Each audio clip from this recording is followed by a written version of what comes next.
Welcome to Politics Chat, in which I try to answer your questions about modern politics.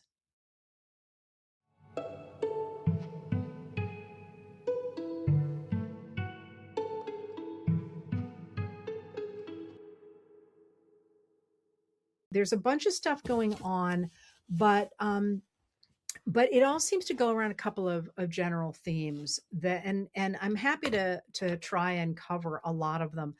Um, and throw comments, and I'll try and look for things in the comments that you might like me to cover as well, because we're in that summer moment when there's less sort of like emergency breaking news and more kind of people taking a breath and trying to figure out what comes next. And that's not to say that there's not important stuff happening, but often, there's sort of breathless stuff in the middle of the year when people are trying to get through with things. It happens a little bit less in the summer. So, what really jumps out to me in the moment we're in is that the Trump administration and President Trump himself really appears to be floundering, and that does not mean they're not dangerous. But let me explain to you what I mean. I don't know if you saw this, but yesterday, uh, the president came out with a statement on social media about how the U.S. was tearing up the memorandum of understanding that Trump signed on June 17th with Iran's negotiators, and that we were going back to a time of war with Iran. And that's significant for a number of reasons. But in terms of what I was saying about the administration, it's significant because Trump signed that memorandum of understanding. Largely because the rising price of oil was really hurting the American economy, and he just wanted a deal. And one of the things about Trump is he's always doing the what's going to be good for the next 2 minutes, and he really doesn't seem to be able to look down the road at all. But what they didn't really he didn't really pay attention to, all the real negotiators did. And even I, who am not trained as a negotiator, if you read what I wrote about that statement, I called it out as well.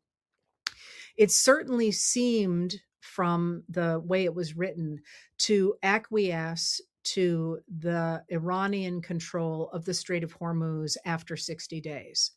And, Trump came out and said, that's not what it says. That's not what it says. But actually, that's how the Iranians interpreted it. So Iran has said, sure, we're happy to sign this because we get control of the Strait of Hormuz. And now Trump is in the position of trying to argue that they don't have control of the Strait of Hormuz. So one of the things that the United States has been trying to do has been to get shipping out through the strait with a route that sits quite close to the shoreline of Oman. And Iran has said, you're not going to do that. You need to take the route that we have approved over here. And they've made it pretty clear that after the 60-day window is up, they intend to charge fees there. So yesterday morning, Trump exploded on social media and said the memorandum of understanding is over, which is what he had said a couple days before. And the U.S. is going to reimpose a blockade on Iranian ports. I believe his language is a little bit different this time. He seems to think he's blockading the Strait of Hormuz, but that's actually not what the blockade, at least originally, was supposed to do. Believe me, I promise I'm trying here. Um, and that the U.S. now was going to be the protector. It was going to be known as the protector of the Strait of Hormuz, and it was going to charge 20% of the values of the cargo that go through the strait. Well, this was like problematic in a lot of ways. First of all, the U.S. has said it's going to protect freedom of the seas, and that's why it's standing against Iran charging fees for the Strait of Hormuz. But then it turns around and says it's going to charge even higher fees, 20% of the value of the cargo. It's a huge sum of money. And similarly, the fact that Trump is declaring war again, or not really declaring war, having military strikes against Iran again, when the deadline for getting congressional approval was May 1st, and this being July, that was a bit ago. One of the ways that the administration tried to get around that was by notifying Congress that this is a new war. And so they get another 60 days under the War Powers Act, which says that the president can strike another nation in times of imminent threat. and that they're declaring this an imminent threat. And then once the president has notified Congress of those strikes, they get 60 days either to get congressional approval or to stop the strike. So they're just saying, here, we're starting the clock again. Well, today, Trump backed off on the whole thing because a lot of people said you just can't even do this. So like it's not possible to do this. Not you can't do this, but rather it's not possible to do this. He backed off and said a whole bunch of the leaders in the Middle East had called him and promised they would invest in the US. And so he said that they, I don't quite know what that has to do with the strait, but he's backed off and says he's not going to impose this 20% fee on crossing the Strait of Hormuz. The reason all this matters is it's completely unhinged. Let's just put it right there where it is. It's just unhinged. And you've got a president here who is suggesting he's going to protect the Strait of Hormuz, which is not an easy thing to do and quite likely would involve ground troops. At the same time, he turns around and says he's going to start a war that isn't a war and Congress doesn't have a say in it, and then turns around 24 hours later and says, oh, never mind, we're not going to do that. This is completely unhinged behavior. And the reason I'm calling it out here is not only that we should not have the president of the United States be somebody who is in charge of the nuclear codes and, as I say, unhinged, but also because I think it shows the degree to which Trump's options are really limited. He started this um, military intervention in Iran, and what happened was exactly what the intelligence agents have always said was going to happen. Iran took the Strait of Hormuz, and now it has a stranglehold on the world's oil and the world's fertilizer. And there's really no good way around that now. Because Trump has shown the Iranians that they can do this and they can get away with it. And that is a game changer right there. So I think that idea that the walls are closing over the Iran situation is kind of a window into what's happening elsewhere. And when I'm going to tell you about this other stuff, I think one of the things to think about with Trump is that until his second term in office, he always had people around him who would make it hard for him to do the things that would really be problematic. That is, he made mistakes, but if he was going to do something really nuts, they would take the papers off his desk, or they would talk him out of it, or they could make up for it when he had done them. And that's people around him, first, like his father, who, as you know, bailed him out of bankruptcy, like Alan Weisselberg, who was the chief financial officer of the Trump Organization, of possibly somebody like Roy Cohn, his mentor, who was a right-hand man to Joe McCarthy in the 1950s. People that in his first term who, took papers off his desk or talked him out of doing the worst things that he could do. But in his second term, he doesn't have any of those. He is surrounded by yes men and people who are in some ways even worse than him. So they're really feeding his worst impulses. And what that means is, in this case, they've backed him into a corner he can't get out of. So if that's the what seems to be the theme of what's going on, you can also see real fear and real desperation in a number of different places.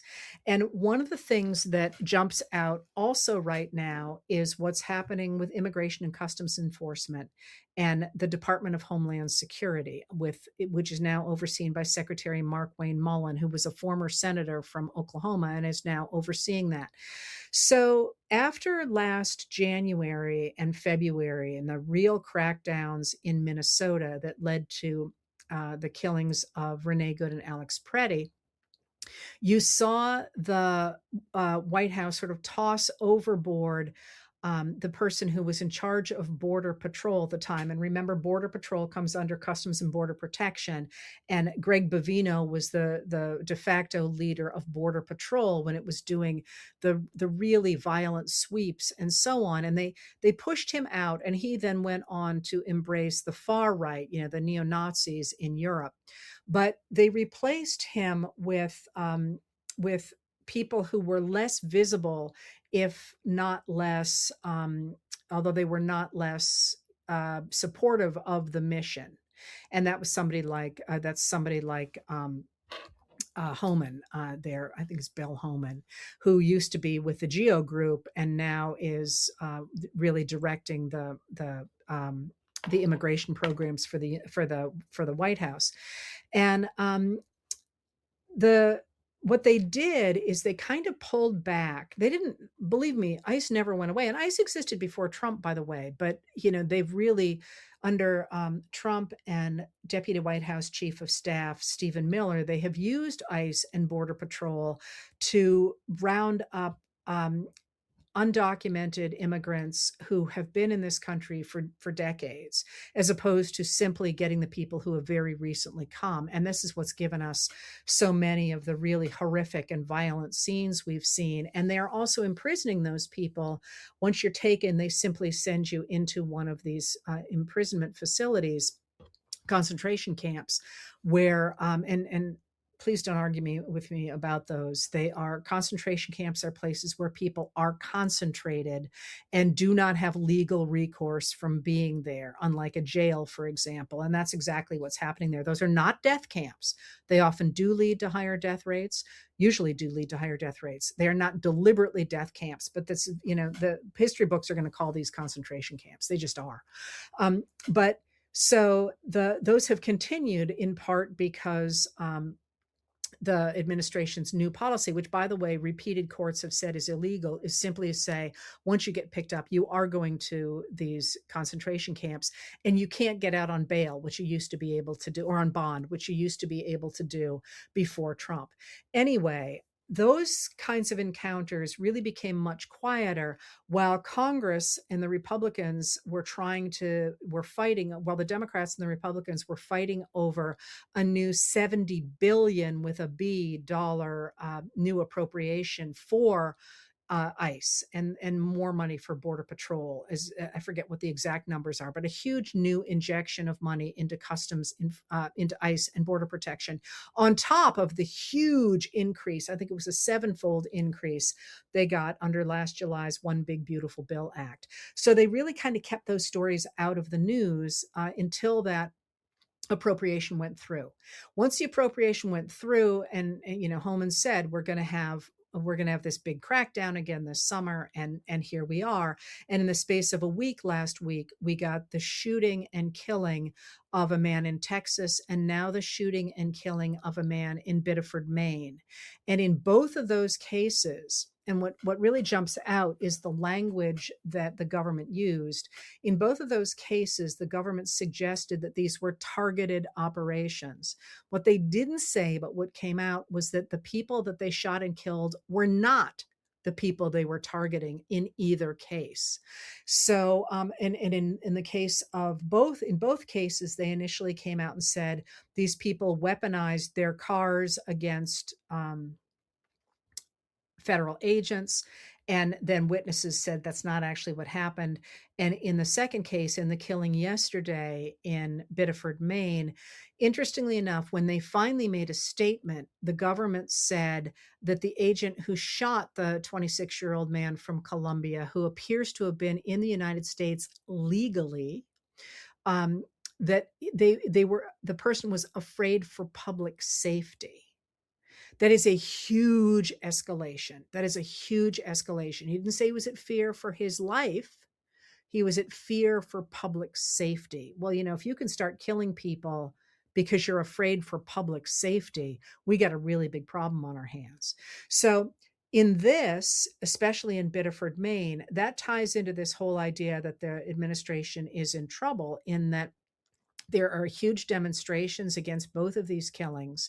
But also remember, the reason Maine is very much in the spotlight right now for its senatorial campaign is that Susan Collins, who is the senator from Maine, the Republican senator from Maine, who chairs the Senate Appropriations Committee, is responsible for getting that $70 billion into the pockets of the people who are running ICE right now. And so yesterday, protesters in her office in Biddeford were saying, vote her out, vote her out, vote her out. And that, you know, I to have been a fly on the wall in those conversations because literally you could not have had that happen to the administration virtually anywhere worse than in the one of the center towns of Susan Collins's power in the state of Maine when she is the chair of the appropriations committee that was responsible for getting the money into the hands of ICE so they could do things like shoot people in the streets. So that is another area right now that is, very much on fire. And with the implosion of Graham Plattner's Democratic campaign for the Senate. There are 5 people, I think, running now, maybe 6. I haven't really paid attention, but they're all, pretty solid Democrats who are calling for the same things everybody else is. And the pollsters suggest that with the stepping down of Plattner, the Democrats' chances of taking Susan Collins out have just gone up dramatically. And certainly Collins and Trump will be very aware of that. And as of this afternoon, the administration has said that they are going to stop these traffic stops were responsible for the deaths of the man in Texas and the man in Maine.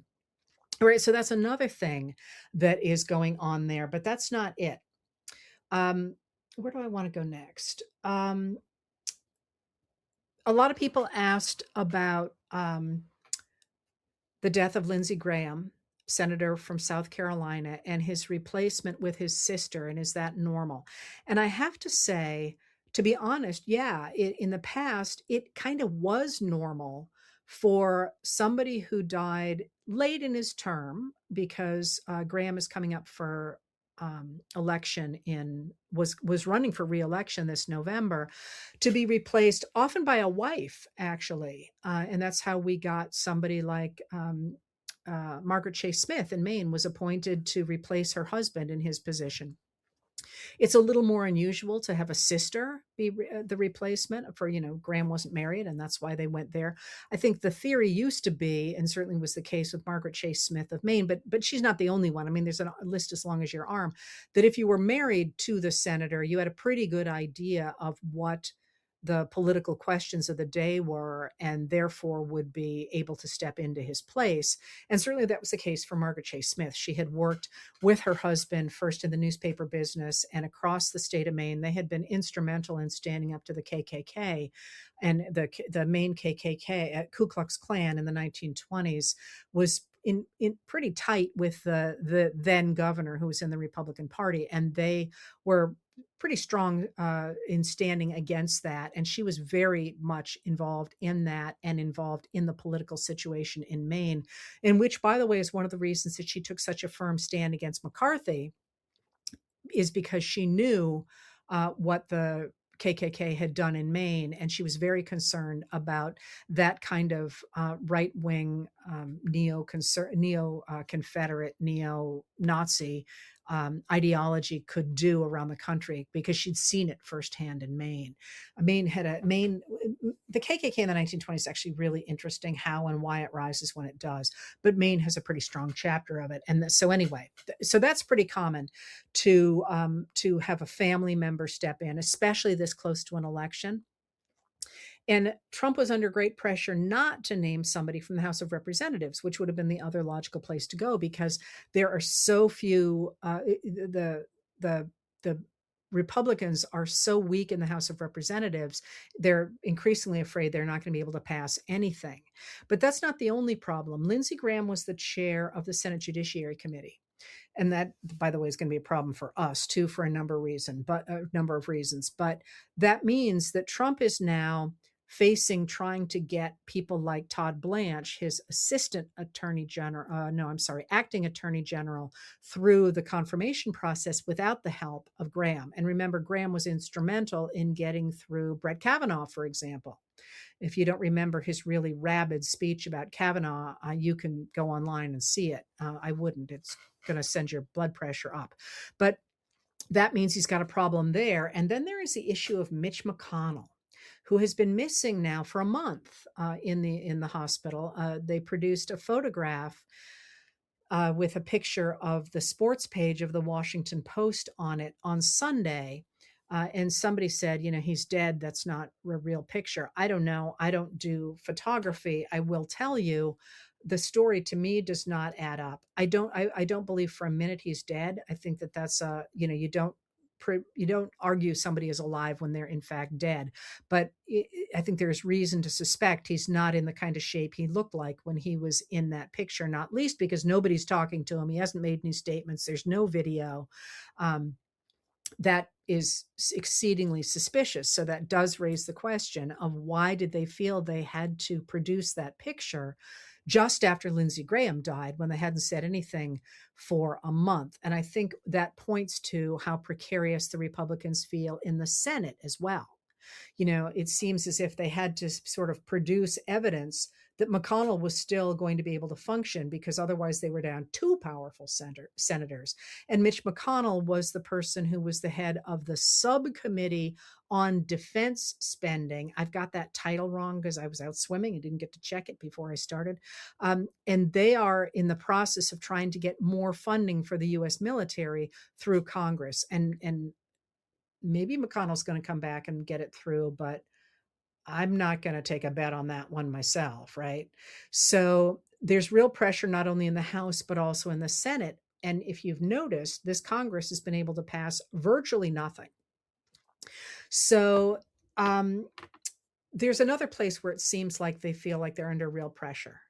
And that's that I don't know if you've seen this, but Secretary of State Marco Rubio started a thing recently, I even want to say yesterday, in which he's starting to attack the International Criminal Court. And saying the U.S. is going to take down the International Criminal Court brick by brick, blah blah blah. We're going to get rid of it. It's terrible. It's trying to impose its laws on the rest of us, which, by the way, harks all the way back to the 1950s. The idea that the U.S., the radical right, said the U.S. shouldn't participate in the UN, for example, because what it was going to do was it was going to force the U.S. to live under rules that other countries imposed. And what they meant by that was that the U.S. liked its Jim Crow laws, and that explicitly had been undermined by the UN Charter when it talked about the value of human life, and they also didn't like the idea that women should be treated equally to men, which is also in the UN Charter, not the UN Charter. I'm sorry, the mission statement. And the Declaration of Human Rights. So when Marco Rubio says they're trying to impose their values on us, what he's talking about with the International Criminal Court is that the actions of the Trump administration appear to have made a number of the members of the Trump administration nervous about how the International Criminal Court might look at those actions. And I think what they probably are thinking about, although I don't know, is the attacks on the small ships out of Venezuela in the Caribbean and also in the Eastern Pacific that the U.S. has been bombing pretty steadily since September 2nd of 2025, taking more than 200 lives.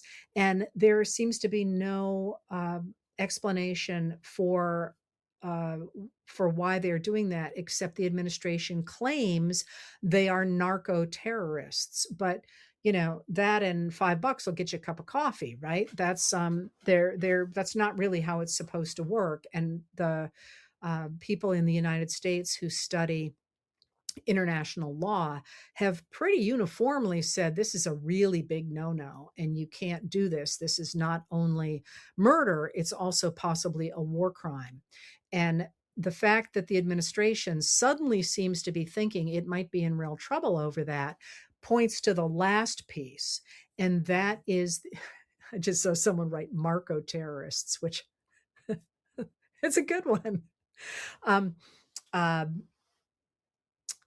Points to the last piece here, which is that Trump is frantic about this upcoming election.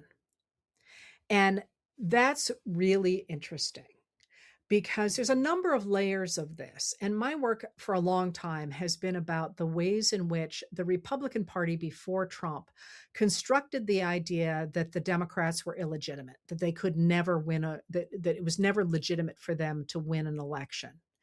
And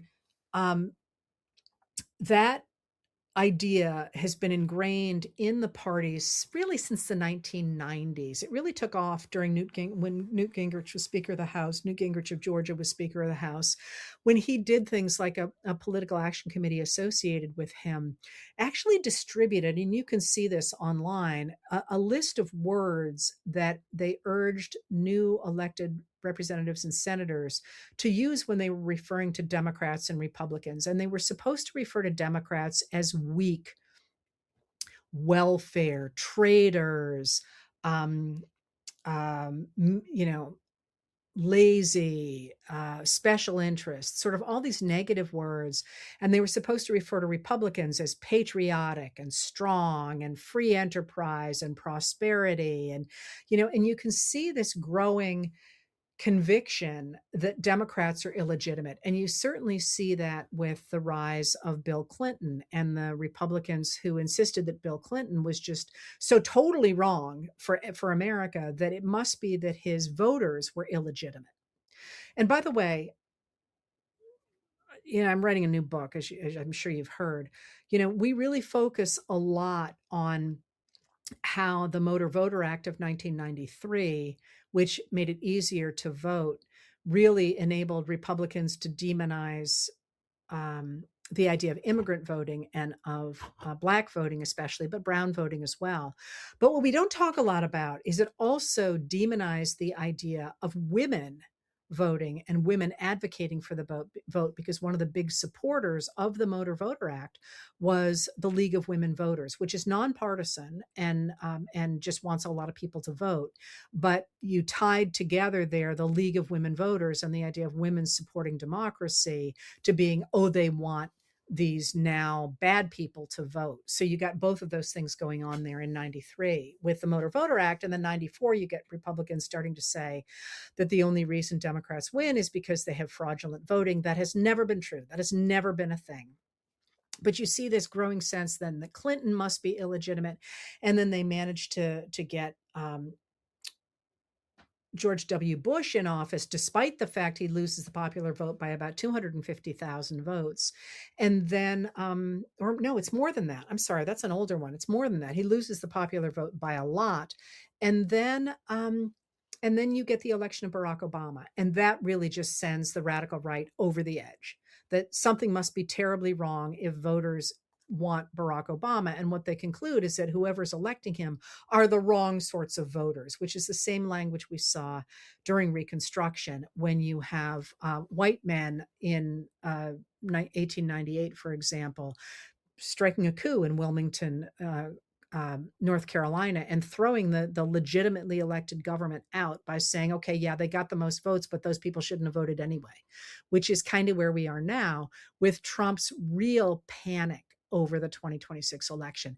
In his case, I think he is tapping into that old Democrats shouldn't have no right to rule, to reign, to have the control of the government.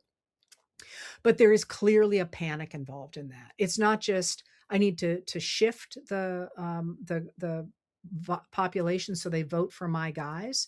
He is clearly panicked. And what I mean by that is that this is uppermost in his mind. He is determined to force through the Senate what he calls the Save America Act. And that is the idea that people must produce citizenship papers in order to vote. There are a number of different versions of that. So sometimes people say that's not what's really in it. In fact, you do have to present citizenship evidence to register to vote, and some versions of it say you have to present it in order to to register, and some say you have to have it also in order to vote. That's very difficult, and of course what that really does is it makes sure that women and trans Americans will not vote, because their citizenship, if it is based in their birth certificates, their name is often not the same as that document that proves their citizenship. That is actually a rabbit hole I'm not going to go into because I've gone into it so many times before, but he's insisted on that. The only way you could possibly get it through the Senate, even though it doesn't currently have enough Republican votes even to pass in a majority vote, is by blowing up the filibuster, which none of the Republicans want to do. And now he's insisting on that. He is trying desperately to get his hands on the state voting rolls so they can put them through this system that it was designed for something else that has a huge failure rate, and possibly also for other identifying information. And now remember, he also in January went to Venezuela and took the president of Venezuela and his wife and brought them back to the United States, accusing them of being drug traffickers. And at the time, if you look back on what people said about that, everybody said, oh boy, here it comes.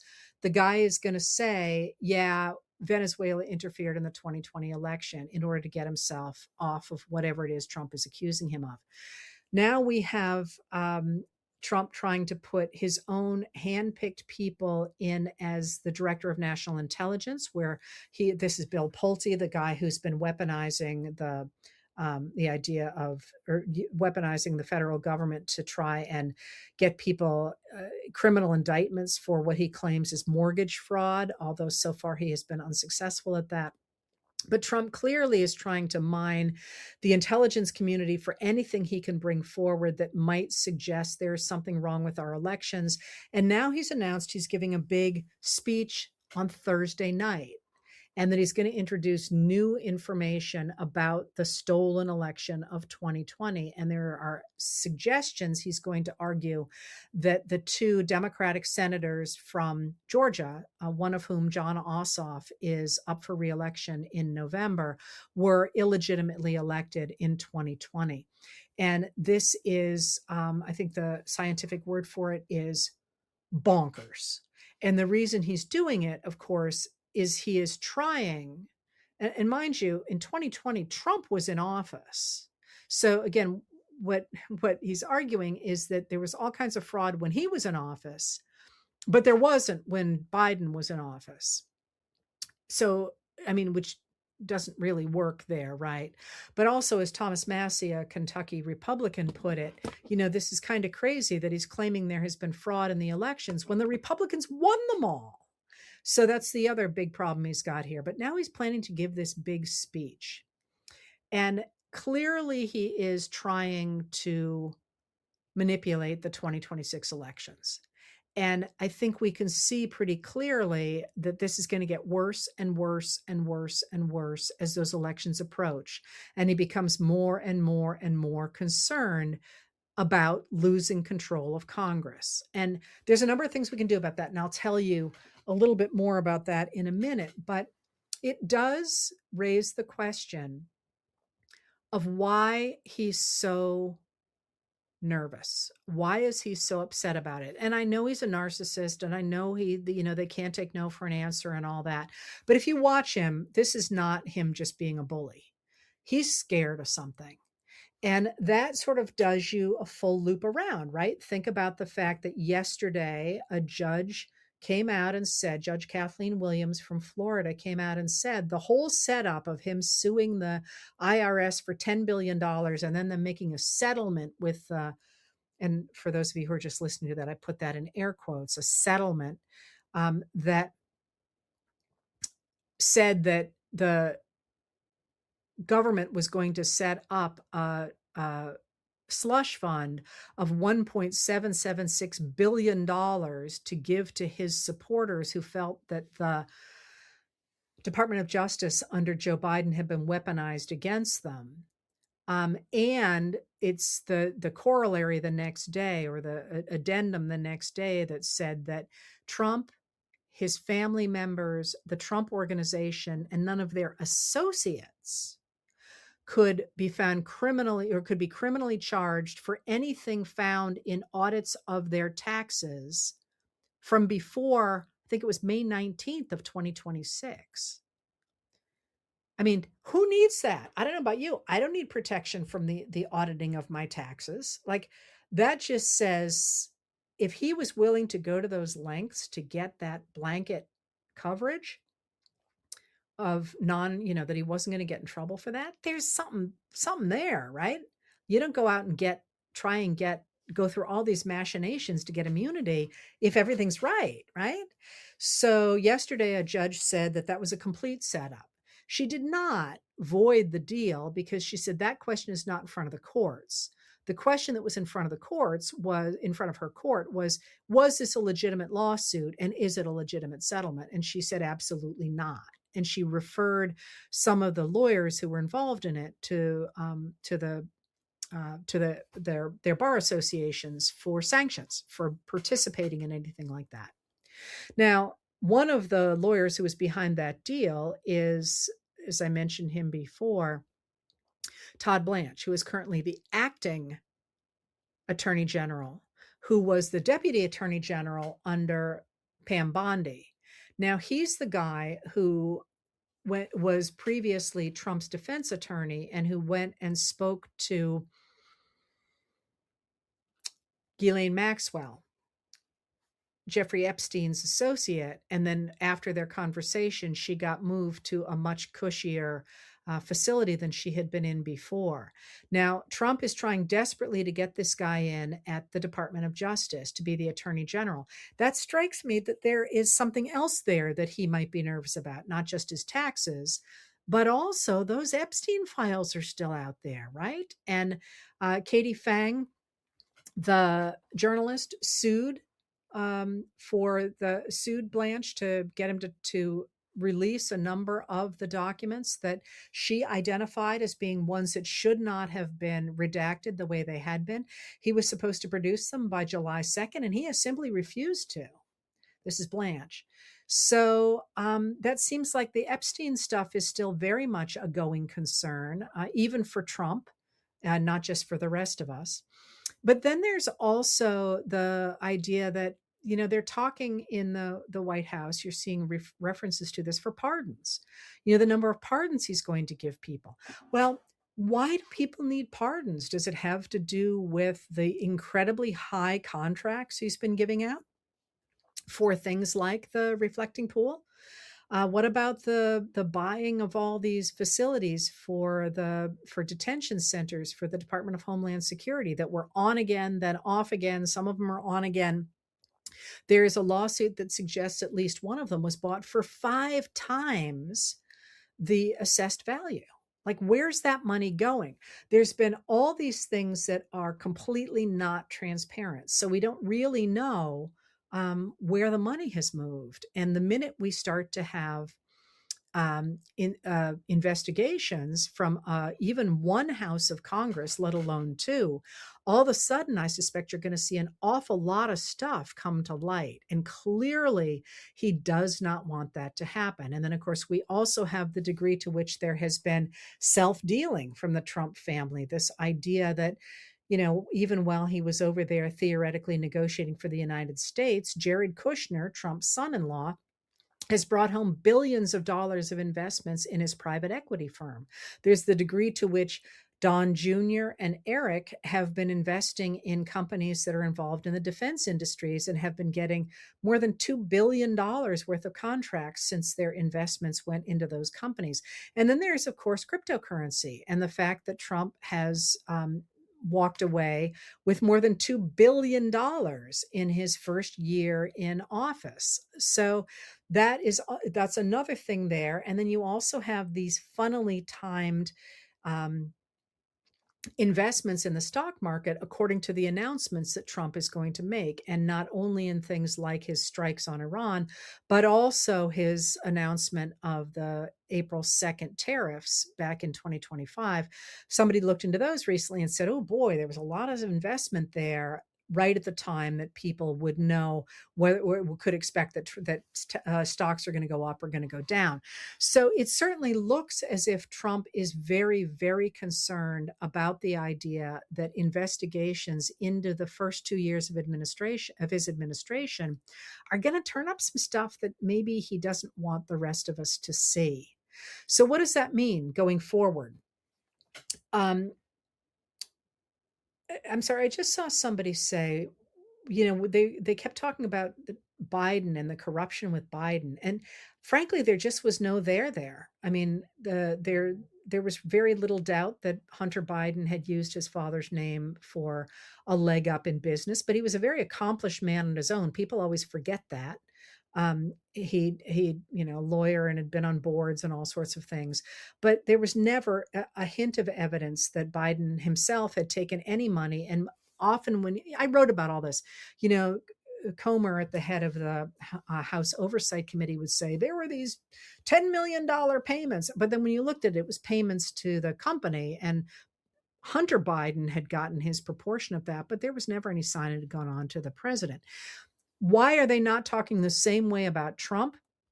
In fact, I think there's a couple of reasons, but one of them is that Trump just throws so much crap at us every day. It's really, really hard to untangle things. And one of the things that it's going to be important to do going forward is not to fall for the bait every time, to ignore him and get on with our lives. And that's one of the reasons I think people are not calling out. But I also think it's because it's so big, you can't imagine it.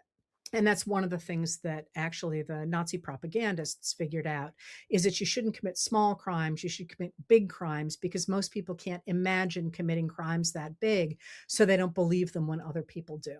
And I think that actually is part of it with Trump. But so what do we do um, going forward in the summer, as we're going forward into this? A bunch of things. One of them is to not look away. If you possibly can keep your head in the game here, ICE is going to get worse, and the sticking up for Americans and people who live in this country, whether they're undocumented immigrants, whether they are trans Americans, whether they are rich white guys, whoever they are, this must be a nation that is a nation of laws. And when I mentioned that before about concentration camps, you don't have recourse to the laws. One of the things that's been happening at the detention center in Newark, New Jersey, that is not getting played very well, I think, in the media, because people are focusing on the conditions there. The conditions there are horrible and they need to be fixed. But what the people who are inside are asking for above anything is access to the courts that is guaranteed to them by the U.S. Constitution. Doesn't mean the right necessarily to stay in the US. They want to be able to go in front of the judges the way they're supposed to be able to, and that they are being kept from. Access to the legal system for everybody, and to be treated equally before the law, whatever your condition is central to reclaiming American democracy. And we just have to stand up for it. And that doesn't mean, that means everybody. That means criminals, people who've committed crimes. That means everybody.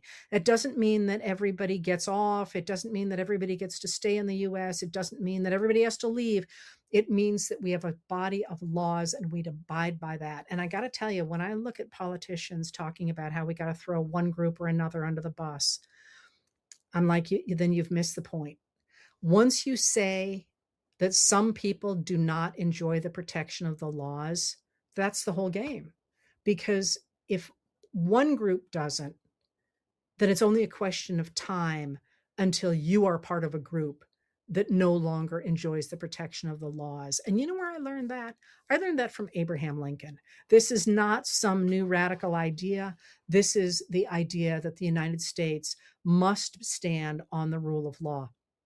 It's never done it perfectly, I promise you, but it is an important stance to take. And I think we're going to have that in front of us a lot going forward. The other thing to focus on, obviously, is pushing back against Trump's attempt to rig the election, which is what he's doing when he tries to take away people's right to vote. He's trying to pick his voters so that he can stay in office, so he doesn't have to answer to the law. There's a lot of really good people doing registration work, doing the protection of law work. The League of Women Voters, by the way, there's individual groups in all the states. There's Democracy Docket and Mark Elias protecting the right to vote. You can volunteer to be an election worker in your town. You can look for those sorts of places, and you can pressure your state legislatures to make sure they protect the right to vote. And that's another thing going forward here, is continuing to speak up. because the reason that Trump feels as nervous as he does right now is because the American people are speaking up to stand against the sorts of things that he and his cronies are doing. And, sometimes you see the doomers saying, this is it, there's no point, we live in a fascist state or whatever. And I can't tell you how much I don't stand behind that. We're in a really bad place. There is no doubt about that. But speaking up and pushing back has mattered. They have not. I said this to you, I think, a couple of weeks ago. I said last year that I was really worried about how things were going to be, and I said the same thing then, that we still have room to maneuver in a way that we might not always. And some people pushed back and said, "No, it's not going to get worse than this." I promise you, what I envisioned was significantly worse than where we are now. And I think if you use your imaginations a little bit, you don't have to push very hard to think we can be worse than where we are now. And mind you, just in my lifetime, in 1963 and 1964, white supremacists were murdering Black and white, especially white Jewish activists across the South when they were trying to register people to vote. Not in small numbers. Like, this was a really violent, really dangerous time. So we still have the room to make our voices known and to push back on this rise of authoritarianism in the United States. And, one of the things that I look at, and I'm watching the real anger, especially on the Democratic side of the aisle right now, and I'm looking at that and I'm seeing the 1850s, where you had so many people who recognized that the system wasn't working, but they didn't quite see how to fix it. And so they kind of bandied off into different groups and started to fight amongst themselves. And the trick for them finally to come together and create a better nation was to recognize that the fight was not internal in their party. It was against the authoritarians. It was against those people trying to impose authoritarianism on the country. And from all those different groups, they actually took a piece here, a piece there, a bunch of different pieces, and they created a new kind of American government that worked for the American people. And I see that now as you're watching new voices. And yeah, some of them are not voices that you might agree with, but you know what? They're all important voices to have in the mix as we figure out how to create a new language and a new concept of what we want 21st century American democracy to look like going forward. And in that, speaking up and using your voice and saying what you don't want is incredibly important. But we're also at a point to talk about what we do want. And your top priorities are not going to be my top priorities.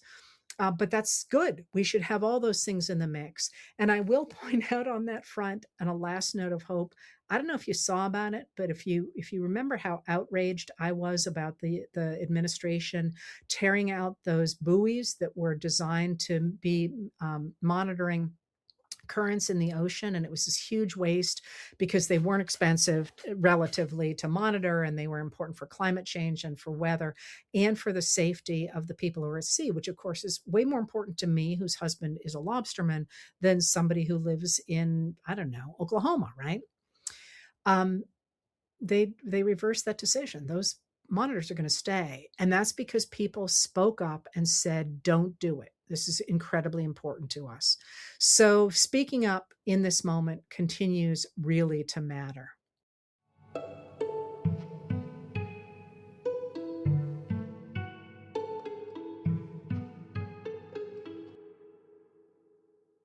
If you'd like to tune in live, I record these chats on Tuesday and Thursday at 6 p.m. Maine time on both my YouTube channel and my Facebook page. If you want to hear more from me, I write Letters from an American every night. It's available on Substack and on Facebook, and the audio version of the nightly letter is available the following day wherever you get your podcasts. And finally, on Saturday mornings, I talk with Dr. Joanne Freeman, the historian of the early republic, professor, and dear friend, about history and politics. We call our talks What the Heck Just Happened, and you can find them on YouTube. Politics Chat is produced by Lauren Westfall, music by Andrea Von Kampen.